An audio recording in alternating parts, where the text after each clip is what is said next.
Bristling with guns, a modern battleship is an impressive sight, a veritable floating fortress.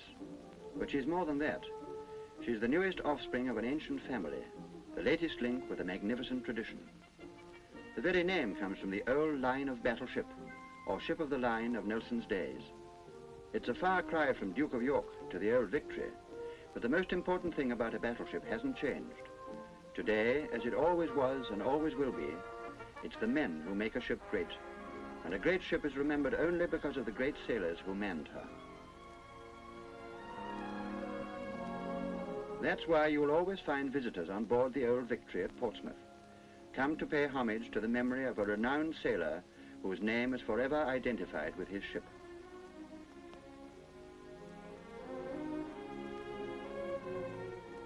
Nelson, hero to us all, but to the Navy the great seaman who outsailed and outmaneuvered the enemy, whilst below his guns' crews peered through the ports as Victory closed to point-blank range.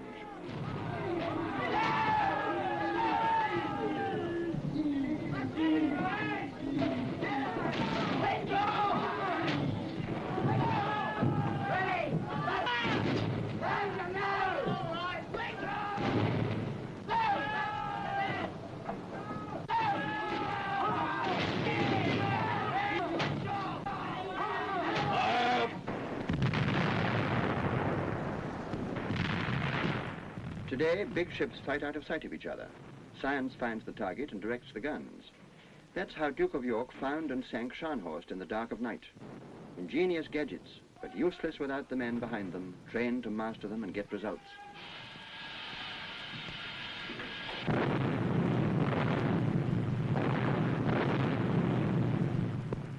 Seawater and good blood still flows in British veins. That's the real Navy mixture, and the Navy will always need it. This young fellow thinks he's got it. In fact, he knows he has, but do they? That's the problem. Anyway, Richard Hale talks them into it, and in no time he finds himself, no, not on a ship, but on a bus. His destination is a certain spot not far from Ipswich in Suffolk, a shore establishment where he'll get his first training.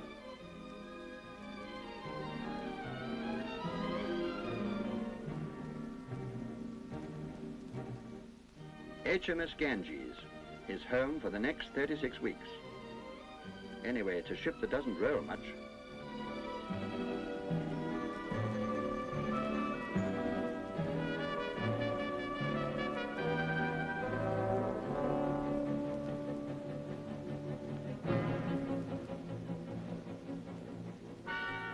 You can't blame him if he takes a good look round.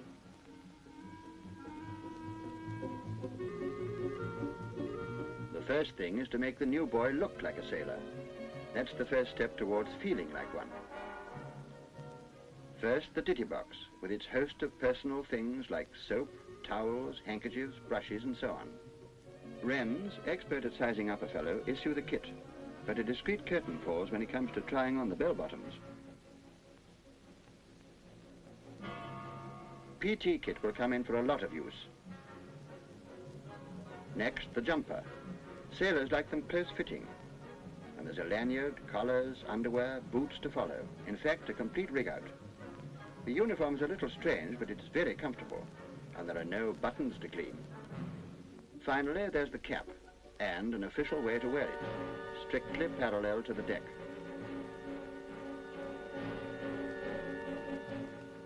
However they come, the Navy can cope.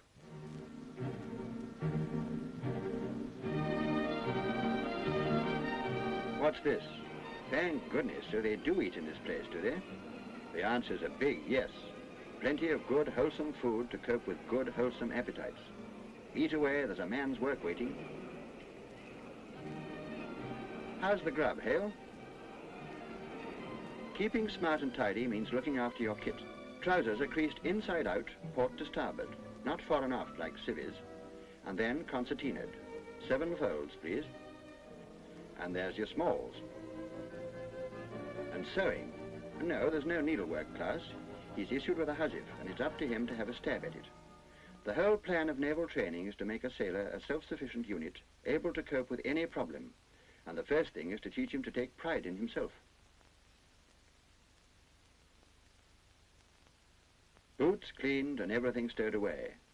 Mess space is limited in a ship, so tidiness means more room and comfort for all.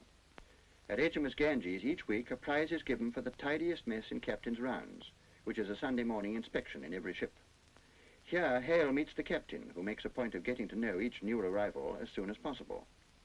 And here they are on their first parade. There's not a lot of square bashing, but you'll agree they certainly need a bit of smartening up. The instructor's job is to make them alert and quick to respond to orders, and he does it too. My word, what a transformation. They're alert all right, aren't they?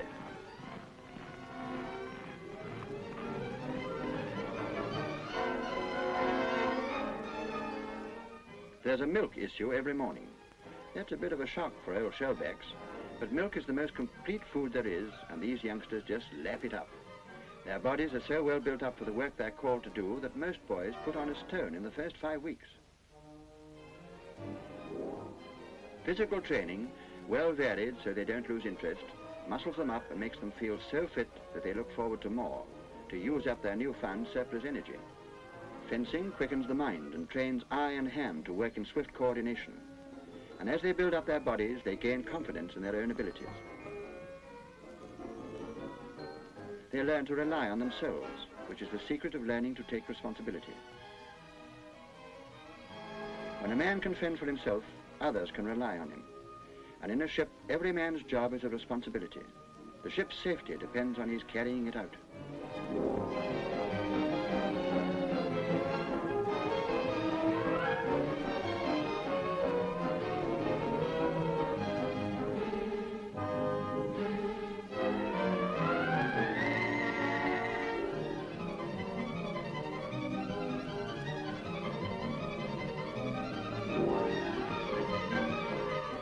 At the end of 5 weeks, they go to the main establishment to start their technical training, and Hale finds himself one of a class of 20.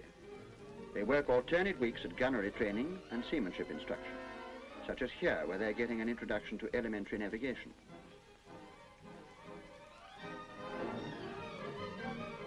And here's a class learning the rule of the road, as vital to the sailor as the highway code is to a civvy. Rules of the road at sea. Green to green, or red to red, perfect safety, go ahead. Ability to play a game of some kind is insisted on, so games of all kinds are laid on. Team games teach boys to work together as a unit, to combine to get a result, each playing his part in the general scheme. Interdivisional matches give the competition which brings out the best in all. It's character building and training, but it's also very good fun. And when they get to sea, they'll find the same competitive keenness to be the smartest ship.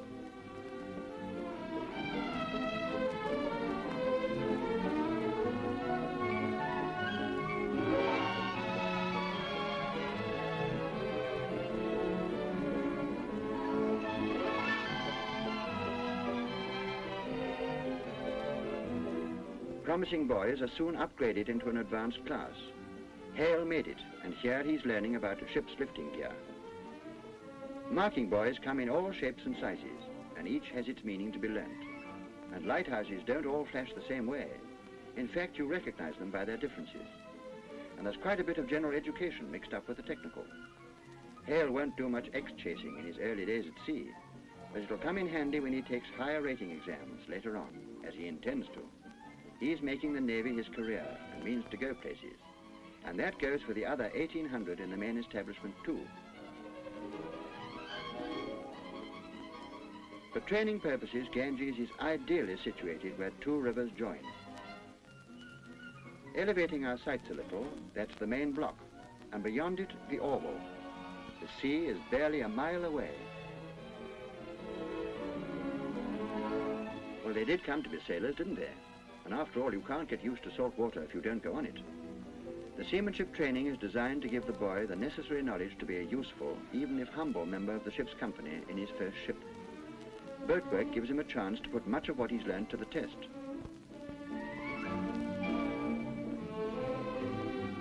Likely boys can be rated coxswain and are allowed to take boats away under sail. By the end of the summer term, you may see as many as 20 boats entered in a race, all sailed by boy coxswains.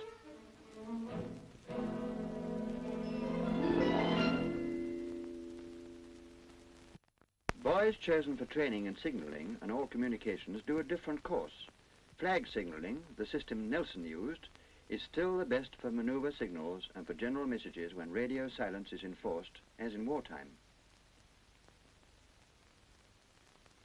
Lamp Morse, apart from nighttime, is used for long-range visual signalling in daytime for the same reason, for speaking to aircraft, for instance. Semaphore is still the fastest system for short-range visual messages. A good signalman should have no difficulty in sending and receiving en clair at 30 words a minute. Begin after 8 tacks. 1, 2, 3, 4, 5, 6, 7, 8. That's a WT class, learning to receive Morse and touch-type the message at the same time. They learn to type rhythmically because good Morse comes through at a fast, smooth flow. Ah, well, they do things at the double in the Navy. From there, they move on to the wireless office to learn how to work and maintain equipment they will come across in ships.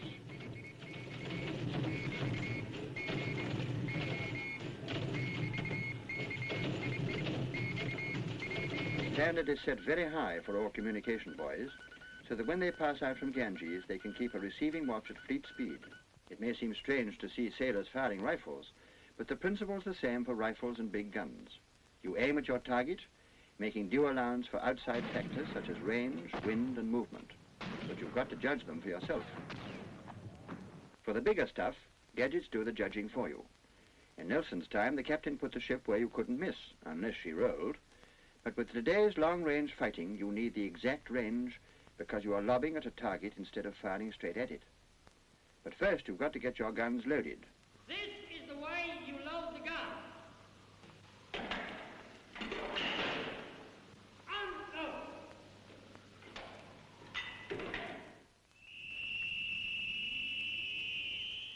That's good enough to pipe aboard any admiral. However, admirals are rare, and more often than not, the pipe means work for somebody.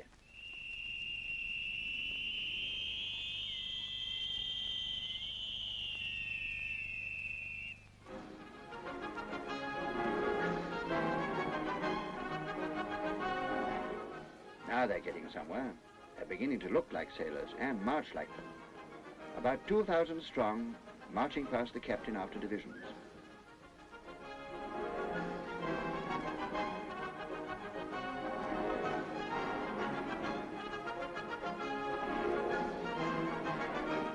There's a games room for those who've still got energy to spare in their off-duty time, and most of them have. For the others, there's a reading room with daily papers, and a good library where the more studious can continue their studies. What more work? Well, if there's plenty of work, there's plenty of variety. Now we've got to anchor ship. In all subjects, boys learn enough to understand roughly what goes on in any operation. Knots and splices are a different matter. You need to know a lot about them. They're always being called for. There's still an astonishing amount of rope in the modern ship, from halyards to hawsers. During training, officers watch classes, and in consultation with the instructors, select likely fellows as leading boys. Hale has made the grade and becomes a badge boy. Now it's his turn to give orders and so learn the art of command. Incidentally, he has special privileges too, which aren't to be sneezed at. At sea at last, and what a thrill. 3 times a term, boys have a day at sea in destroyers of the local flotilla. Once at sea, Hale gets a turn at the wheel, a ship under his control to go where he directs. But he repeats orders, obeys them, and reports when finished, just like a seasoned quartermaster. There's no time to dream, they keep him too busy. Off watch, there's always an old salt to tell them how he sank the Bismarck, single-handed. As a matter of fact, he's probably being very helpful.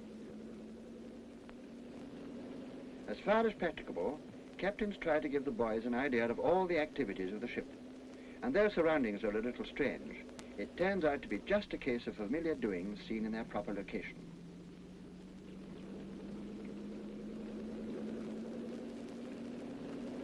But you can't lay on this in a classroom. Unless you drop a pot of paint on an admiral.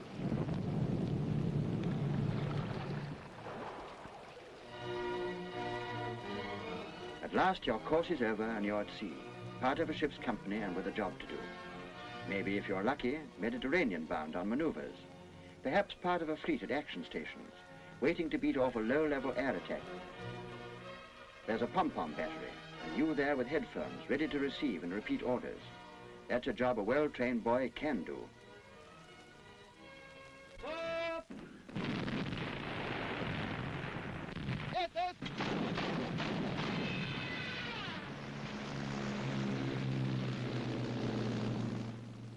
Well, the plane's still flying and the ship's still steaming.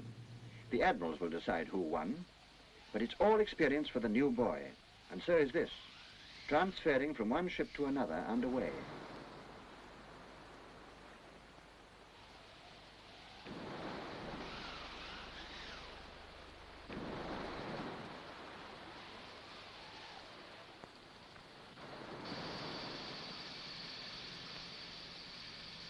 As a matter of fact, they generally try out all sorts of evolutions during maneuvers to make it like the real thing.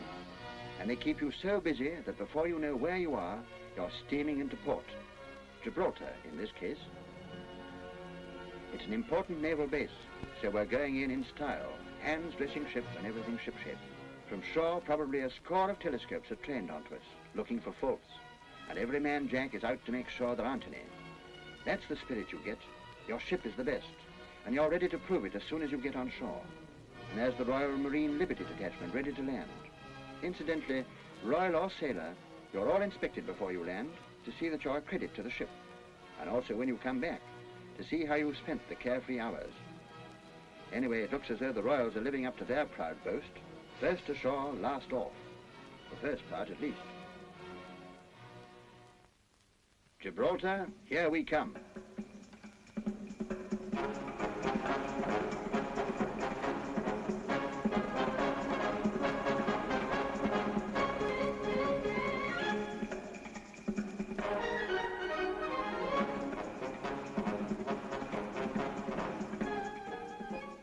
Land, trees, and not a drop of sea in sight.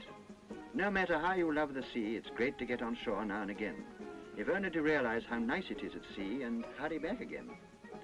First of all, if the funds run to it, a souvenir from Mum or the girlfriend, or the dear old instructor. When a fleet puts into port, there's often an intership soccer tournament to watch. And when it comes to the final of the fleet championship, well, it may not be up to Wembley standard, but for action, excitement, thrills, and close shaves, you can't beat it.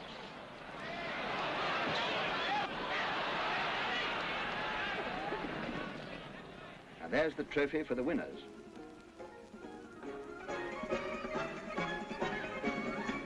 What about taking away a whaler for a sail? With permission, of course.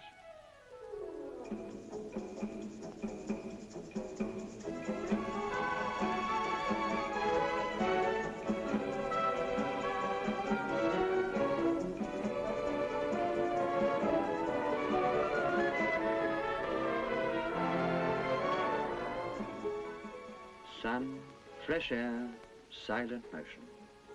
And somewhere a quiet cove to put into for a picnic, a swim, or just a laze in the sun.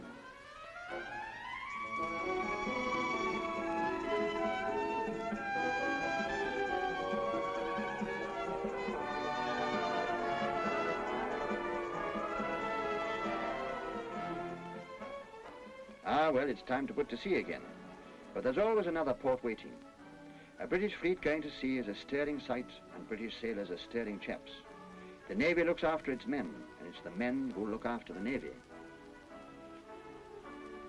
Already young Hale has had more than a glimpse of what lies ahead. With his training behind him, he can look forward to a future with excellent opportunities. And all the while, he will have comradeship and a fatherly hand to guide him wherever he may be, ashore, afloat, in any part of the world. The road lies straight ahead.